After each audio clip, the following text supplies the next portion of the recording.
अस्सलाम वालेकुम। क्या हाल है जी सबके? I wonder if you can hear me or not because I am on the road side. मैं भी राइड पे निकला हुआ था। पिछले दिनों लोगों ने मैसेजेस, दो बंदों ने मुझे मैसेजेस किए कि जनाब वो जो डिबेट हुई है अल्लाह पाक की एग्जिस्टेंस के ऊपर, आप उसके ऊपर अपनी राय दें। मैंने कहा यार मैं I am not a religious scholar और रिलीजन के ऊपर मैं अथॉरिटी नहीं रखता, मेरे पास इतना इल्म नहीं है, सच्ची बात है। जिस चीज़ के ऊपर इल्म ना हो उसके ऊपर मैं ज़्यादा नहीं बोलता। तो लेकिन तो तीन चीज़ें जो कि एज ए ले मैन जो मैंने ऑब्जर्व की। देखिए मुफ्ती शुमाइल का जावेद अख्तर से कंपैरिजन बड़ा ऑड है।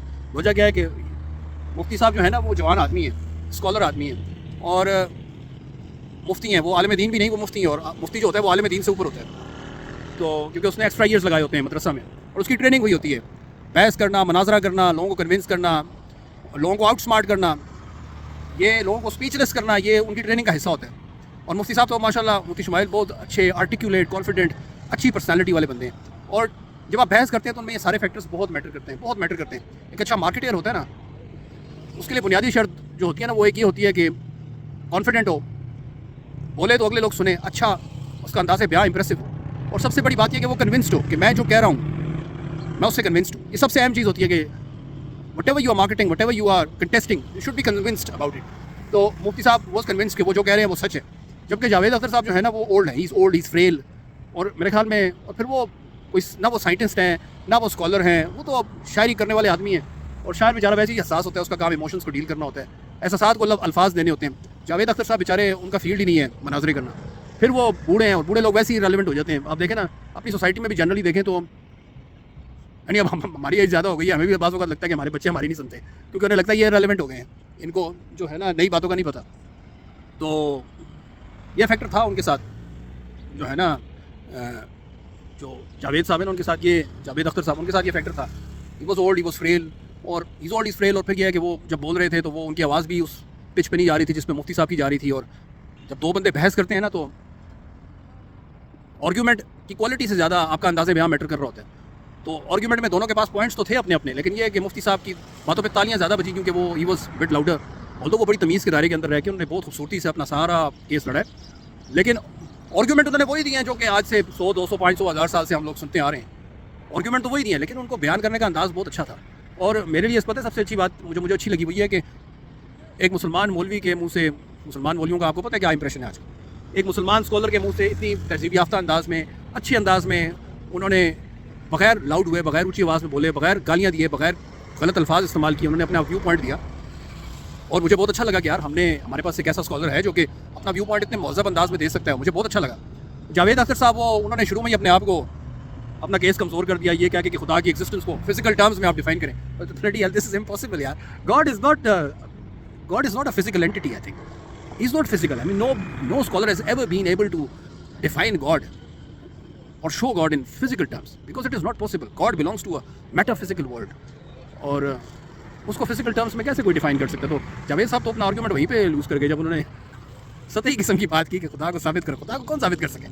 तो देखिए कई चीज़ें होती हैं जो फील करने की होती हैं। मैं क्या मोरालिटी को साबित कर सकते हैं? नहीं। मॉरल्स क्या हैं? साबित कर सकता है? नहीं। एक्शन और आउटकम के दरमियान में कई चीज़ें होती हैं जो कि आप डिफाइन नहीं कर सकते कुछ किसी भी प्रोसेस के अंदर। तो गॉड को फिजिकल टर्म्स में डिफाइन करना is a very unreasonable thing to ask for. तो अच्छा, लास्ट पॉइंट, क्या ऐसे बहस मुबाहिसे होने चाहिए बावजूद इसके कि इनमें से कोई रिजल्ट तो नहीं निकलता, लेकिन टर्म्स ऑफ इतने एथियस्ट इतने दीनदार हो गए और इतने दीनदार इतने एथियस्ट हो गए, ऐसा तो कोई रिजल्ट नहीं निकलता इनके अंदर से। लेकिन इससे मैसेज किया जाता है कि सोसाइटी के अंदर डायलॉग होना चाहिए।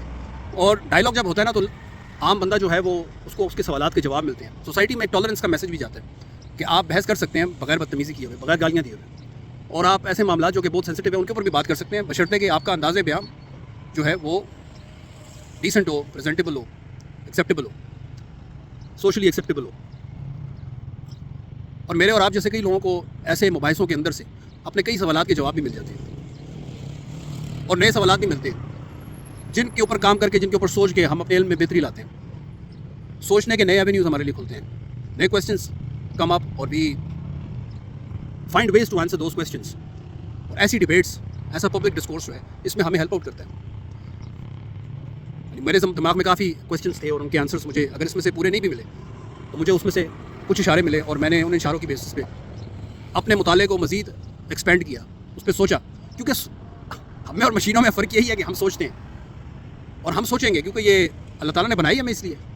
अल्लाह ताला ने हमें इसलिए नहीं बनाया कि हमें डंडा मार के एक चीज़ पे लगा दे और हम उसी तरह उस पर चलते जाएं। अल्लाह ताला ने तो हमें खुद इनकरेज किया कुरान मजीद में कि सोचो, इन्वेस्टिगेट करो। तो ऐसी ज़रूर होनी चाहिए, ऐसे डिबेट्स, ऐसे फोरम्स पे इस तरह की डिबेट ज़रूर होनी चाहिए। मैं इसको इनकरेज करता हूँ और मैं इसको प्रमोट करता हूँ। तो and hats off to India, जिसमें एक सोसाइटी जिसके ऊपर आप जो भी बात करें, इंडियन सोसाइटी में इस तरह की डिबेट हुई है। हमें ये सोचना चाहिए क्या हम अपने मुल्क में ऐसी डिबेट करवा सकते हैं? We consider ourselves superior, very special, हाँ, but can we conduct such debate in our society? एक बंदा जो अपने आप को एथियस्ट कहता है, क्या वो ये सारी बातें करने के बाद हमारी सोसाइटी में एक सांस भी ले सकता है? नहीं, उसको तो कोई छोड़े ना। तो हमें सोचना चाहिए कि आखिर हमने ऐसा, हमारे साथ हमने क्या किया कि हमारी सोसाइटी का ये हाल हो गया कि हमें बर्दाश्त ज़ीरो हो गई। तो ये मेरा इनपुट है इसके ऊपर। आपको पसंद आए ना आए ये आपकी मर्ज़ी है, लेकिन this is how I feel and I feel pity for our society. चलो अपना ख्याल रखें, take care, have a good day.